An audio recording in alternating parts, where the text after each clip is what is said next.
नमो नमः। अहमस्मि आशीष गर्गः। प्यारे बच्चों, आज हम संस्कृत कक्षा 8 की जो पुस्तक है उसके एकादश पाठ सुभाषितानि, इस पाठ के प्रश्नोत्तर हैं। आज हम इनको हल करेंगे, तो आप सभी लोग कॉपी पेन लेकर के तैयार हो जाएं और इनको ध्यान से देखें। एक पदेन उत्तरम लिखत।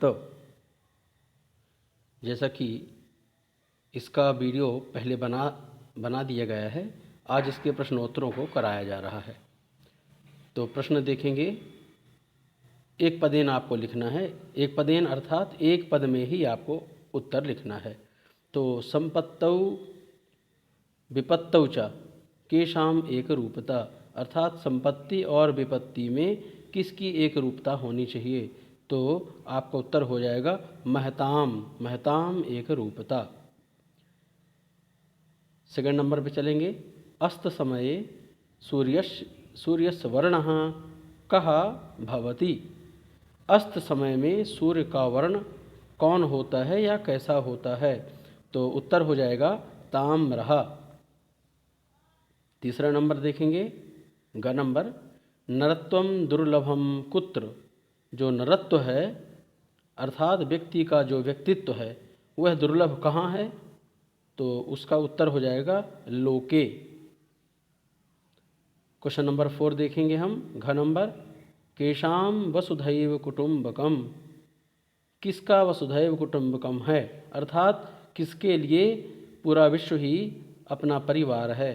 तो कौन से वो लोग हैं। उदार चरिता नाम, जो उदार चरित्र वाले लोग हैं उनके लिए समस्त विश्व ही वसुधैव कुटुंबकम के जैसे है, उनके परिवार के जैसे ही है। चलिए क्वेश्चन नंबर, ये जो 5वां नंबर है गा नंबर, इस पे चलेंगे। परार्थाय वृक्षाः कान यच्छन्ति। परार्थाय, दूसरे के लिए वृक्ष क्या देते हैं, फलानि, क्या देते हैं, फल देते हैं। यहाँ पर हम काष्ठानि भी लिख सकते हैं, फलानि लिख सकते हैं, छाया लिख सकते हैं, किंतु उत्तर के अनुसार जो अकॉर्डिंग टू आंसर है तो यहाँ पर फलानि आएगा। चलिए, एक वाक्य उत्तरम लिखत, एक वाक्य में उत्तर लिखना है। अब यहाँ पर थोड़ा सा ध्यान देंगे। क्वेश्चन नंबर 2 का नंबर देखिए। सूर्यस्य वर्णः ताम्रः कदा कदा भवति।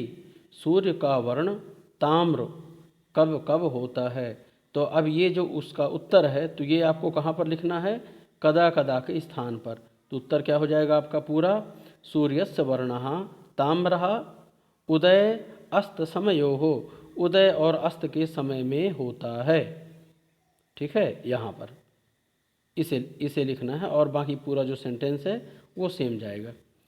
और हाँ, ये ध्यान देंगे, कुछ बच्चे एक गलती करते हैं कि जब उत्तर लिखते हैं तो उत्तर के बाद भी ये जो क्वेश्चन मार्क है उसे भी लगा देते हैं। तो यहाँ पर आप ध्यान देंगे, अगर आपने ये गलती कर दी, आपने उत्तर लिखा और क्वेश्चन मार्क लगा दिया तो आपका उत्तर गलत हो जाएगा, जिसमें आपके नंबर कट सकते हैं।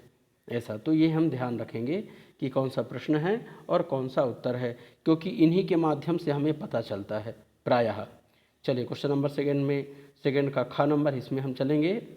भारत्याः कोशः कस्मात् क्षयमायाति। भारत का जो कोश है या भारती का जो कोश है वह किससे क्षय होता है। यहाँ पर भारती का अर्थात विद्या देवी। तो विद्या का जो कोश है वो किससे नष्ट हो जाता है। तो यहाँ पर उत्तर हो जाएगा संचयात, अर्थात जब हम किसी भी प्रकार की विद्या को जानेंगे या उसके जानकार होंगे किंतु उसे हम लोगों तक नहीं पहुँचाएंगे तो वह विद्या धीरे धीरे लुप्त हो जाएगी। हम सोचें कि उसका हम संचय करके रखें, हम किसी को नहीं बताएं, तो वो जो हमारी विद्या है वह लुप्त हो जाएगी। कुछ समय बाद हमें स्वयं भूल जाएगी और जिसके कारण उस विद्या का लुप्त हो जाएगी। ऐसा। ग नंबर में चलेंगे। वृक्षाणाम स्वभावः कीदृशः। वृक्षों का जो स्वभाव है वह किस प्रकार है।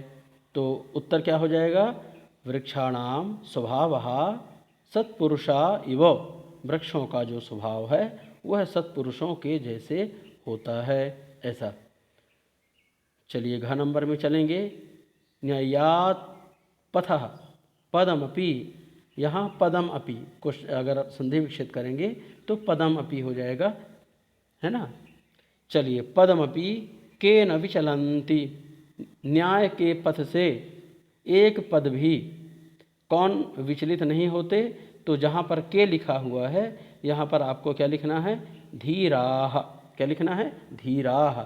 आपका उत्तर हो जाएगा नेयात् पथः पदम अपि धीराः न विचलन्ति, इस प्रकार। चलिए इसका उत्तर छूट गया है। लोके विद्या कीदृशी, लोके विद्या कीदृशी, तो यहाँ पर उत्तर हो जाएगा सुदुर्लभा। क्या हो जाएगा, सुदुर्लभा। ठीक है, ध्यान देंगे थोड़ा सा, यहाँ पर छूट गया है, तो उसका उत्तर हो जाएगा सुदुर्लभा। आगे चलेंगे। क्वेश्चन नंबर 3 में संधि विच्छेदम कुरुत, संधि विच्छेद करना है। कोशोयम, तो कोशोयम में क्या हो जाएगा, वस्तुतः यहाँ 2 प्रकार की संधि होगी। ठीक है, तो एक संधि अगर हम करेंगे, अगर हम चाहें कि इसमें हम पूर्व रूप स्वर संधि कर दें तो हो जाएगा कोशो अयम। यहाँ पर जो आ रहता है इसका लोप हो जाता है, यह पूर्व के जैसा हो जाता है। देखिए यहाँ ये बीच में एस के जैसा बना है, तो हम इसे कहते हैं अवग्रह या खंडाकार आ कहते हैं। इसे वैसे अवग्रह का चिन्ह कहा जाता है। तो जहाँ कहीं पर भी ये चिन्ह दिख जाए आपको तुरंत जान जाना चाहिए कि यहाँ पर पूर्व रूप स्वर संधि है। अथवा यहाँ पर चाहें तो हम विसर्ग संधि भी कर सकते हैं। कैसे, अगर हम अब इसकी दूसरे प्रकार से संधि करेंगे तो हो जाएगा कोशः अयम, विसर्ग को फिर विसर्ग का लोप हो जाता है और इस प्रकार फिर यह कोशो अयम, इस प्रकार। तो कोशो अयम करेंगे तो हो जाएगा पूर्व रूप स्वर संधि, और अगर विसर्ग संधि करना होगा तो यहाँ पर हम लिखेंगे कोशः अयम, तो वहाँ पर हो जाएगी विसर्ग संधि। पर चूँकि अगर हम ऐसे करते हैं कोशो अयम तो इसमें हो जाएगा पूर्व रूप स्वर संधि। चलिए ख नंबर पे चलेंगे। यथेष्टम, क्या हो जाएगी संधि, यथा प्लस इष्टम। कौन सी संधि है, गुण स्वर संधि। यहाँ पर आ और ई को मिला करके ए हो जाता है। यहाँ पर देखिए था में एक ही मात्रा लगी है। यथेष्टम, यथा इष्टम, जैसी अभिलाषा हो, अभिलाषा के अनुसार, यथेष्टम या इच्छा अनुसार। तो यहाँ पर हो जाएगा गुण स्वर संधि। मैं अलग से भी संधि का वीडियो बनाऊंगा जिसमें जो संधि है वो आपको सब स्पष्ट हो जाएगी। चलिए आगे चलते हैं। फलान्यपि, संधि क्या हो जाएगी, फलानि अपि। यहाँ पर कौन सी संधि है, यहाँ पर हो जाएगी यण स्वर संधि। यहाँ पर ना में जो ई है इसको क्या हो गया, या हो गया, ई को या हो जाता है। यहाँ पर यण स्वर संधि है। ठीक है, यण में या वा राला, इनको ई के और ई उ रिली, ई के स्थान में या, उ के स्थान में वा, रे के स्थान में रा और ली के स्थान में ला हो जाता है। चलिए तो यहाँ पर हो जाएगा फलानि अपि, फलान्यपि, यण स्वर संधि। आगे चलेंगे युगांतरे। तो युगांतरे में क्या हो जाएगा, युग अंतरे। अब यहाँ पर भी आ है और यहाँ पर भी आ है। ग में आप देखिए युग में जो ग है इसमें भी आकार है और यहाँ पर भी आकार है, तो ये समान वर्ण हो गए। समान वर्ण होने से यहाँ पर क्या हो जाएगा, दीर्घ हो जाएगा। जब समान वर्ण जहाँ पर रहते हैं वहाँ पर दीर्घ स्वर संधि होती है। तो यहाँ पर कौन सी संधि होगी, दीर्घ स्वर संधि। चलिए आगे चलेंगे हम क्वेश्चन नंबर 4 में। बड़ा आसान सा और बड़ा सुंदर श्लोक है जिसकी श्लोक पूर्ति कर रही हैं।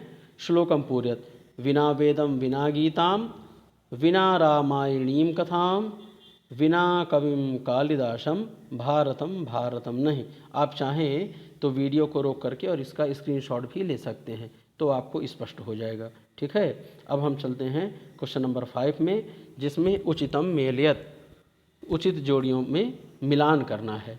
तो यहाँ पर देखेंगे क नंबर में उदय सविता, तो इसका क्या हो जाएगा, ये मैंने लिख दिया है का नंबर, तो क्या हो जाएगा ताम्रः। ठीक है, दूसरे नंबर में ख नंबर है। अपूर्वः कोशः, ख देखिए कहाँ पर है, ये हो जाएगा तब भारती, ये ख लिख दिया है मैंने, ये वाला। ठीक है, विना वेदम, इसका उत्तर क्या हो जाएगा, ग नंबर ढूंढिए कहाँ पर है, ये है भारतम, भारतम नहीं, ये इसका उत्तर हो जाएगा। फिर न्यायात पथः, घ नंबर, अब यहाँ पर घ नंबर कहाँ पर है, ये है धीराः, न्यायात पथः धीराः, ये हो जाएगा। और पाँचवा नंबर शक्तिस्तत्र, शक्ति ही तत्र भी यहाँ पर कर सकते हैं संधि के अनुसार, पर यहाँ पर तो भी हम जोड़ियाँ मिला रहे हैं। शक्तिस्तत्र तो क्या हो जाएगा पाँचवा नंबर में, सुदुर्लभा, ये तो आपका ये पाँचवा नंबर भी हो गया। अब हम चलते हैं क्वेश्चन नंबर 6 में। क्या है इसमें, अधोलिखितैः शब्दैः वाक्य रचनां कुरुत, अधोलिखित शब्दों के द्वारा, ठीक है, शब्दैः अधोलिखितैः शब्दैः, शब्दों के द्वारा वाक्यों की रचना करना है। तो क नंबर में देखिए क्या है, देवः। अब ये देव शब्द को लेकर के हमको ऐसा सेंटेंस बनाना है, ऐसा वाक्य बनाना है जिसमें देव शब्द आ जाए। तो आप देखिए, देवः सर्वत्र अस्ति, देव सर्वत्र है, ईश्वर सर्वत्र है। ठीक है, दूसरा देखिए व्ययतः, व्ययतः यानी खर्च करते हुए, तो अब ये कहाँ पे आ रहा है, ये है, तो हमारा सेंटेंस क्या बनेगा, विद्या व्ययतः वर्धति, विद्या व्यय करने में क्या होती है, बढ़ती है, और हम संचय करेंगे तो नष्ट हो जाएगी, पूर्व में आपको बताया गया था। चलिए ग नंबर में चलेंगे, द्रुमः, तो द्रुम अर्थात पेड़ होता है।